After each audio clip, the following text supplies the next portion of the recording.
Proxima সেন্ট্রাইতে আমরা picnic করতে যাব, যাবেন? ওখানে যদি আমরা শীতকালীন পিকনিক করতে যাই তাহলে আমাদের কত সময় লাগবে ছোট্ট একটা আইডিয়া দেই। তো আমরা যে পিকনিকে যাব, যারা যারা হাত তোলেন, কিভাবে যাইবেন? গাড়িতে? কেন? প্লেনে? রকেটে? হ্যাঁ, রকেটে যাইতে হবে, প্লেনে যাওয়া যাবে না। কারণ বর্তমান বিশ্বে সবচেয়ে দ্রুতগামী যে প্যাসেঞ্জার প্লেন আবিষ্কার হয়েছে এটার নাম হচ্ছে বোম সুপারসনিক।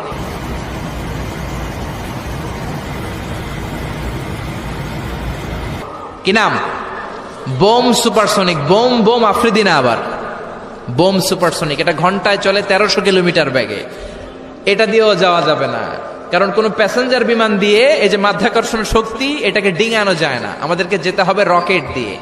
কোন রকেট দিয়ে যাব? যে রকেট দিয়ে নীল আর্মস্ট্রং, এডউইন অলড্রিন আর মাইকেল কলিন্স 1969-এ চাঁদে নেমেছিল।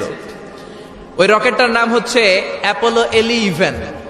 যারা যারা হাত তুলছেন একটু নামটা মুখস্থ রাখেন, অ্যাপোলো 11। তা না হলে আপনি ঘুরে আসলে লোকেরা জিজ্ঞেস করতে পারে কোন রকেটে গেছিলেন, তখন বলতে হবে না অ্যাপোলো 11-এ গেছিলাম।